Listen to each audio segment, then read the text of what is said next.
For our novel skills project, we decided to take a twist on the classic college game, beer pong. The purpose of our novel skill project is to test the subject's ability to use their non-dominant hand to accomplish a skill at varying distances. Unlike typical beer pong, we designed our experiment to have a closed-loop system to allow for more control. By eliminating the beer and the amount of cups used, we were able to measure our error each shot taken. Because learning cannot be observed by performance, we base our study off our acquisition, retention, and transfer trials, which best represent the different aspects of learning. For executing the practice schedule, we use Fitz and Posner stages of learning to evaluate the subject's capability to perform the new skill. We will discuss this later in the video. Check back. For each trial, we performed a total of 30 acquisition trials at varying lengths. 10 trials were performed at each length, 6, 8, and 10 feet. The subjects then threw the pong ball into the single red solo cup from each distance with their non-dominant hand. Overall, this seems like a relatively easy task, but when the subject is asked to use their non-dominant hand, new motor pathways need to be created to allow the proper output for the motor to be controlled. Initially, when performing the acquisition trials, as expected, there was a high degree of error, and subjects used a lot of self-talk to work their way through the skill. This is because the subject is in the first stage of learning, which is the cognitive stage. During this stage, it is imperative to practice to ensure reaching the next stage of learning. To determine whether that has occurred, retention and transfer trials were performed.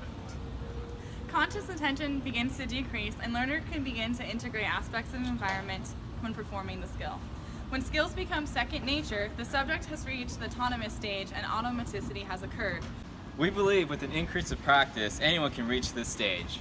So check back with us next semester to see if we are the beer pong champions of Sac State.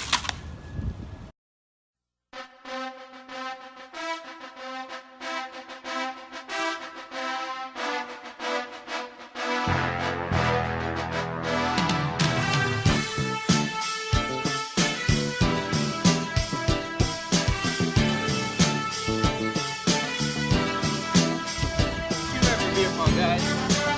Non-dominant hand style.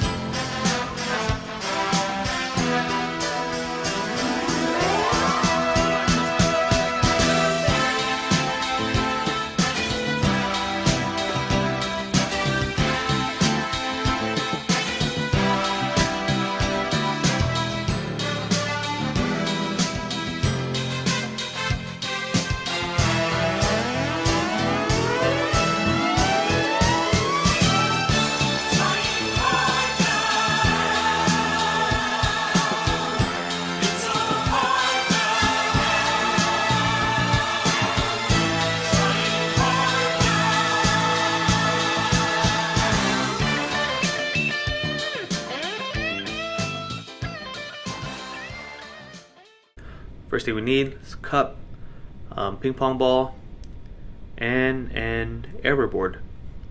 So, cup being the bullseye, errors go from 1 inch to 8 inches.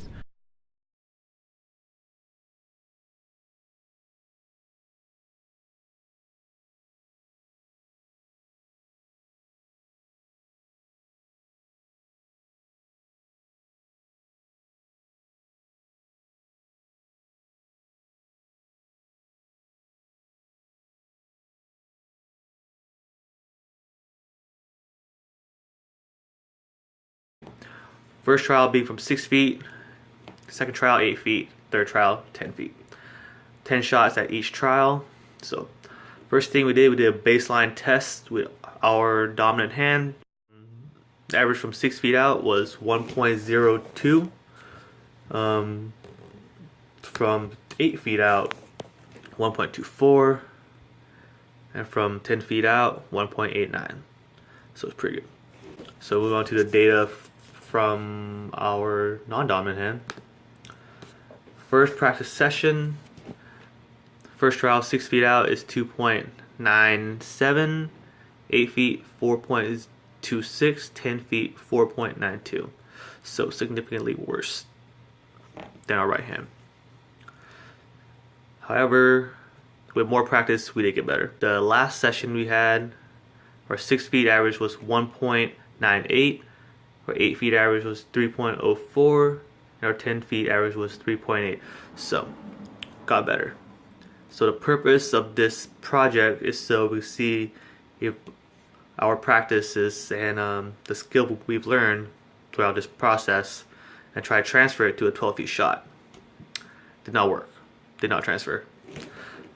Our average for the 12 feet shot was actually, pull up the data, 5.63 inches. 12 feet was too far. So conclusion, practice did help with the 6 feet to 10 feet shot. However, skill did not transfer to a 12 feet shot.